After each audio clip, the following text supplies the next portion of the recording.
Hello guys, welcome back to my channel Commerce Muni. Today we'll see the component of balance of payment. So let's get started. आज हम लोग देखने वाले हैं कि balance of payment का क्या क्या कंपोनेंट है। तो बैलेंस ऑफ पेमेंट को मेजरली हम लोग दो कैटेगरी में डिवाइड कर सकते हैं। एक बैलेंस ऑफ पेमेंट को हम लोग डिवाइड करेंट अकाउंट और दूसरा बैलेंस ऑफ पेमेंट को बांट सकते हैं कैपिटल अकाउंट में। तो हम देखते हैं कि करेंट अकाउंट में किस किस ट्रांजेक्शन्स को रिकॉर्ड करेंगे और कैपिटल अकाउंट में किस किस ट्रांजेक्शन्स को रिकॉर्ड करेंगे। हम लोगों ने देखा था कि बैलेंस ऑफ पेमेंट क्या था, जो भी इंटरनेशनल ट्रांजेक्शन्स हो रही है उसका रिकॉर्डिंग को ये दिखाता है। तो जो भी हम लोग इंटरनेशनल ट्रांजैक्शंस का रिकॉर्डिंग रख रहे हैं उसको हम लोग दो कैटेगरी में बांट सकते हैं, करेंट अकाउंट में बांट सकते हैं, दूसरा कैपिटल अकाउंट में। मतलब एक करेंट ट्रांजैक्शंस और दूसरा कैपिटल ट्रांजैक्शंस। तो क्या करेंट ट्रांजैक्शंस है उसको देखेंगे और क्या कैपिटल ट्रांजैक्शंस है उसको हम लोग देखेंगे। तो सबसे पहले हम लोग देखेंगे कि करेंट ट्रांजैक्शंस में क्या क्या आता है। तो करेंट ट्रांजैक्शंस को भी फर्दर हम लोग चार भागों में डिवाइड किए, visible, invisible, income transfer and current transfer. तो करेंट ट्रांजैक्शंस में सबसे पहले आएगा मेरा विजिबल। जो भी जिस विजिबल का मतलब जिसको आप देख सकते हो, तो जितना भी विजिबल आइटम का ट्रांजैक्शंस हो रहा है वो कहाँ आएगा, करेंट अकाउंट में। तो विजिबल का मतलब क्या होगा, जो भी गुड्स का, जो भी वस्तुएं, जो भी सामान आप बाहर से खरीद रहे हो, बाहर देशों में बेच रहे हो, वो सब सारा का सारा कहाँ पे आएगा, करेंट अकाउंट में आएगा। इनविजिबल, अगर आप कुछ सर्विसेज बाहर बेच रहे हो या फिर बाहर से कुछ सर्विस खरीद रहे हो, वो सारा का सारा सर्विसेज कहाँ पे आएगा, वो भी करेंट अकाउंट में आएगा।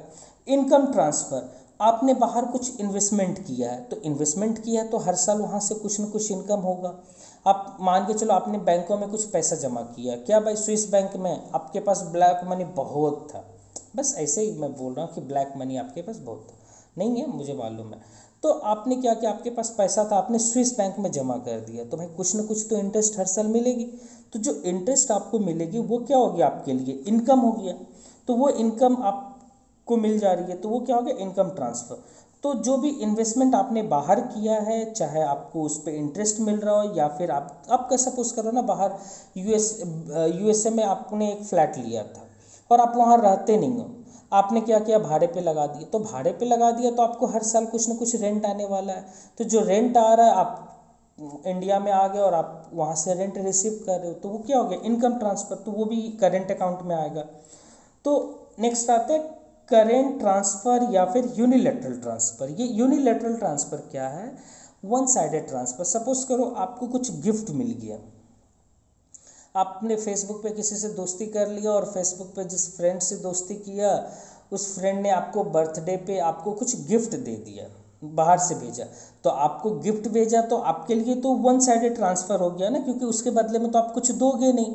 तो जो ट्रांजेक्शन, जो वन साइडेड ट्रांजेक्शन है जिसके बदले में आपको कुछ देना नहीं पड़ता, बस आप केवल ले लेते हो, वो होता है यूनिलैटरल ट्रांसफ़र। और इसका रिवर्स करेंगे, आप किसी को देते हो कुछ भी और उसके बदले में आपको कुछ भी नहीं मिलता है, तो वो भी हो गया वन साइडेड ट्रांसफ़र। तो वन साइडेड ट्रांसफ़र आता है करेंट अकाउंट में। तो हम लोगों ने देखा करेंट अकाउंट में क्या क्या आने वाला है, जो भी विजिबल आइटम, मतलब एक्सपोर्ट इम्पोर्ट्स, किसका, गुड्स का एक्सपोर्ट और गुड्स का इंपोर्ट वो आएगा। सर्विसेज का एक्सपोर्ट इंपोर्ट वो भी करेंट अकाउंट में आएगा। जो भी इन्वेस्टमेंट इनकम हो रहा है वो भी कहाँ पे आएगा, करेंट अकाउंट में। जो भी यूनिलैटरल ट्रांसफ़र है वो भी कहाँ पे आएगा, करेंट अकाउंट में। ठीक है।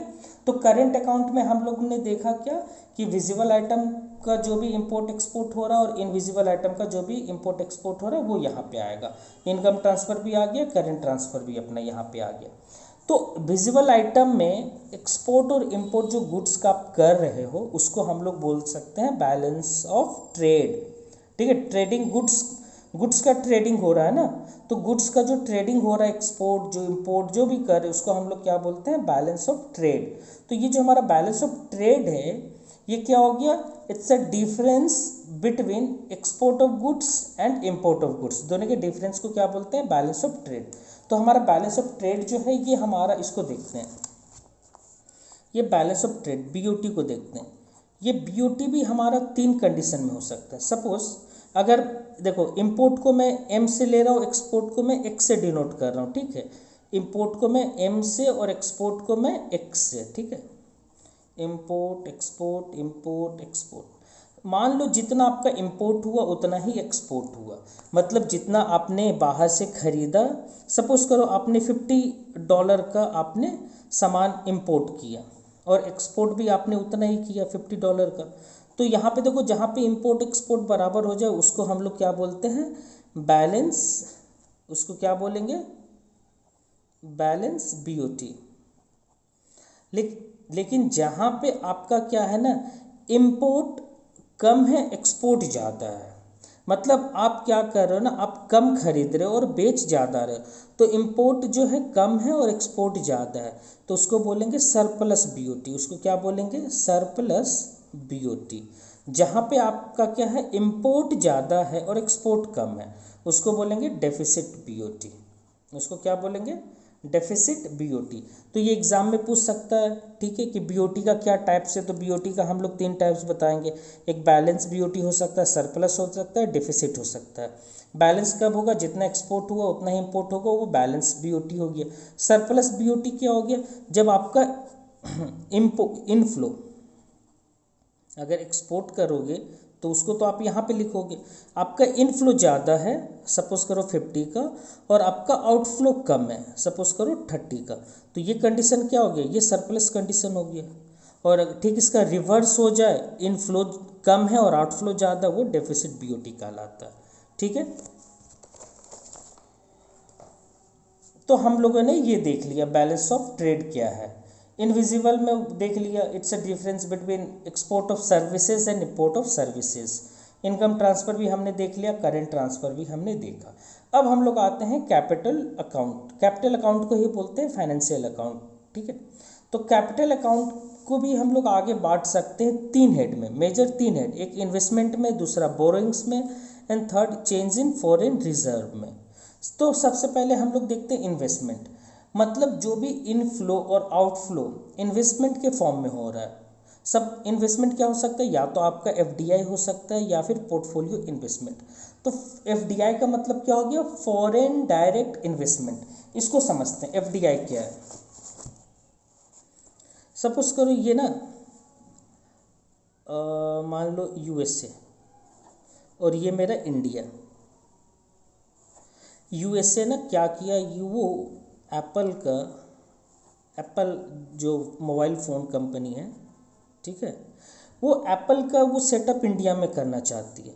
तो इंडिया में उसने कहीं मान के चलो बेंगलुरु में इंडिया उसने लैंड खरीदा। लैंड खरीद के उसने प्लांट अपना सेटअप कर लिया।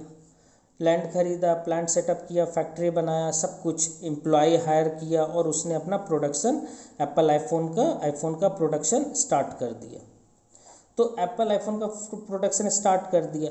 तो अगर मान के चलो इस जो है लैंड खरीदा, प्लांट खरीदा, एम्प्लॉय को हायर किया, इस पे क्या है, यूएसए का जो है वो डायरेक्ट कंट्रोल है। क्या है, डायरेक्ट कंट्रोल। वो जब चाहेगा जैसे प्रोडक्शन करना वैसे प्रोडक्शन करवाएगा, जब चाहे जैसे बेचना है प्रोडक्ट को वैसे बेचेगा, जिस प्राइस में बेचना है वो भी डिसाइड करेगा।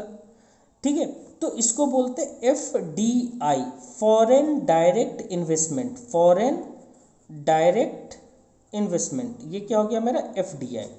तो हम लोग भी फॉरेन डायरेक्ट इन्वेस्टमेंट करते हैं, ये तो हमारे लिए हो गया फॉरेन डायरेक्ट इन्वेस्टमेंट, ये डायरेक्ट इन्वेस्टमेंट जो है। ठीक है, अब मान के चलो ना, इंडिया वाले ने क्या किया, अब भी देखो अफगानिस्तान में, इंडिया अफगानिस्तान में बहुत जगह रोड, ब्रिज, डैम, ये सब बना रहा है। ठीक है, बहुत सारा फैक्ट्री वगैरह सेटअप कर रहा है। तो इंडिया, तो अफगानिस्तान के लिए वो क्या हो गया, एफडीआई। क्या कहलाएगा, एफडीआई। मतलब हमने बाहर जो इन्वेस्टमेंट किया है और जो भी मेरा रोड ब्रिज बन रहा है उस पर इंडिया का डायरेक्ट कंट्रोल है, वो क्या कहलाएगा, एफडीआई। लेकिन अगर सपोज करो ना, मुझे सपोज करो मैंने ब्रिटेन, ठीक है, ब्रिटेन की किसी कंपनी में मैंने क्या किया, उस कंपनी का शेयर खरीद लिया, उस कंपनी का बॉन्ड्स खरीद लिया। तो उस कंपनी का शेयर खरीद लिया, बॉन्ड्स खरीद लिया अगर हमने, तो वो कहलाता है पोर्टफोलियो इन्वेस्टमेंट। पोर्टफोलियो इन्वेस्टमेंट का मतलब क्या है, अब ब्रिटेन की कोई कंपनी ब्रिटेन में अपना ऑपरेट कर रही है, मतलब ये मैंने शेयर बॉन्ड्स खरीदा है बट मेरा कंट्रोल नहीं है वहाँ पे। बस मुझे क्या, जो भी प्रॉफिट होगा, अगर ब्रिटेन की जो कंपनी अगर ज़्यादा कमाएगी तो मुझे ज़्यादा फ़ायदा होगा, कम कमाएगी तो मुझे कम फ़ायदा होगा, अगर लॉस कमाएगी तो मुझे लॉस लेना पड़ेगा। तो मैंने क्या किया, मैंने बस शेयर बॉन्ड्स खरीद लिया, मतलब डायरेक्ट कंट्रोल नहीं है, तो वो हो गया पोर्टफोलियो इन्वेस्टमेंट। समझ में आया? एफडीआई क्या है, जहाँ पे आपका डायरेक्ट कंट्रोल होता है। और पोर्टफोलियो इन्वेस्टमेंट क्या है, अगर आप किसी कंपनी, अगर किसी विदेशी कंपनी का शेयर, डिवेंचर, बॉन्ड्स खरीद लेते हो तो वो आपका हो गया पोर्टफोलियो इन्वेस्टमेंट, जहाँ पे आपका डायरेक्ट कंट्रोल नहीं होता है। ठीक है, ये क्लियर हो गया। अब हम लोग देखते हैं बोरोइंग्स। ये जो हमारा बोरोइंग्स है ये भी हमारे या तो कॉमर्शियल बोरोइंग्स हो सकता है, या फिर एक्सटर्नल असिस्टेंस हो सकता है, या फिर प्राइवेट लोन्स हो सकता है। तो बोरोइंग्स का मतलब, अगर आप बाहर से कुछ रिसीव करते हो, किसी फॉरेन कंट्री से अगर आप लोन लेते हो, तो लोन लेते हो तो आपके लिए तो इनफ्लो हो गया, तो इनफ्लो हो गया तो वो कहाँ पे आएगा भाई, क्रेडिट साइड। और अगर आप किसी बाहर वाले कंट्री को आप देते हो पैसा एज ए लोन के फॉर्म में, तो वो आपके लिए क्या हो गया, फॉरेन करेंसी का आउटफ्लो हो गया। तो अगर ये तुम पूछो कि कैपिटल अकाउंट, कैपिटल ट्रांजैक्शंस कौन सा ट्रांजैक्शंस होगा, तो आपको समझना चाहिए जो ट्रांजैक्शंस आपके एसेट्स और लायबिलिटी पे इम्पेक्ट करें। अगर ट्रांजैक्शंस आपका एसेट्स और लायबिलिटी पे इम्पेक्ट डाले, वो क्या कहलाएगा, आपका कैपिटल ट्रांजैक्शंस। या ठीक है, तो अब देखो बोरोइंग्स, अगर आप कुछ कहीं से उधार लेते हो, तो उधार लेते हो तो आपका क्या, लायबिलिटी बढ़ जाता है, तो वो कहाँ का आइटम हो गया, कैपिटल आइटम हो गया। अगर आप लोन देते हो तो आपके लिए क्या हो जाता है, एसेट्स क्रिएट हो जाता है, वो कहाँ का आइटम, कैपिटल का। तो कॉमर्शियल बोरिंग समझते, कॉमर्शियल बोरिंग का मतलब हो गया ना कि सपोज करो आपने क्या किया, आपको पैसे की ज़रूरत थी और आपने क्या किया, बाहर किसी कंट्री से पैसा लिया, लोन लिया। तो लोन लिया मतलब कोई आपको कंसेशन नहीं मिला, जो मार्केट रेट था उस मार्केट रेट पे आपने लोन ले लिया। सपोज करो मार्केट रेट था 10% इंटरेस्ट पर एनम, तो आपने 10% के इंटरेस्ट पे आपने अमेरिका से मान लो लोन उठा लिया, तो वो आपका हो गया commercial borrowings. Next external assistant, external assistance का मतलब क्या हो गया, हेल्प। अब आप सपोज करो ना कि इंडिया में अर्थक्वेक आ गया, अर्थक्वेक आया और ब्रिटेन, जो ब्रिटेन है उसने बोला यार मैंने इंडिया से तो बहुत कुछ ले रखा है, बहुत लूटा है यहाँ पे, चलो अब इसको हम हेल्प करते हैं। तो इंडिया को हेल्प करना चाहा, तो इंडिया को बोला कि देख मार्केट में ऐसे, अगर मैं आपको पैसा देता हूँ, अगर ये आपको ना दे के किसी और को पैसा दो तो 10% के रेट पे मैं दूंगा ये, बट सिंस आपकी जगह प्रॉब्लम आया हुआ है तो ये मैं आपको पैसा 5% के ब्याज पे देता हूँ। मतलब ये असिस्टेंस से हेल्प है आपकी, आपको मैं मदद कर रहा हूँ। मैं 10% नहीं ले रहा हूँ, मैं बहुत कम पैसा ले रहा हूँ, नाम मात्र का ये इंटरेस्ट ले रहा हूँ। तो वो एक बड़ा अमाउंट लोन दे दिया और उस पर एकदम मिनिमम कुछ नॉमिनल परसेंटेज वो इंटरेस्ट चार्ज करती, वो क्या हो गया, एक्सटर्नल हेल्प या फिर एक्सटर्नल असिस्टेंस। प्राइवेट लोन, कोई यहाँ की प्राइवेट कंपनी ने आप किसी विदेशी कंपनी से लोन ले लिया तो वो प्राइवेट लोन हो गया, या फिर आप प्राइवेटली किसी से लोन ले लेते हो बाहर से तो वो प्राइवेट लोन हो गया। जैसे इंडिया में है बहुत सारा एप्लीकेशन है ना, धनी धनी ऐप है, और भी बहुत सारा एप्लीकेशन है जो कि आपको लोन प्रोवाइड करती है। तो ये सब अगर मान के चलो यही एप्लीकेशन अगर फॉरेन की एप्लीकेशन है, धनी ऐप मान लो, तो आपने लोन ले लिया धनी ऐप से, तो वो कहाँ पे आएगा, प्राइवेट लोन में। ठीक है, अब हम लोग देखते हैं चेंज इन फॉरेन रिजर्व। ये देखो ये बहुत मतलब थोड़ा क्रिटिकल है इसको समझना, तो इसलिए प्लीज़ आप लोग यहाँ पे अटेंशन बनाए रखना। चेंज इन फॉरेन रिजर्व क्या है, ये जो भी हमारा मतलब ट्रांजैक्शंस होता है, तो ट्रांजैक्शंस हो रहा है तो बीओपी बैलेंस ऑफ पेमेंट क्या हमारा डेफिसिट भी हो सकता है, सरप्लस भी हो सकता है, बैलेंस भी हो सकता है। अगर हमारा बैलेंस ऑफ पेमेंट अगर मान के चलो डेफिसिट हो गया, इसको देखो मैं बोल रहा हूँ कि बैलेंस ऑफ पेमेंट जो है, मान लो ये मेरा बीओपी है,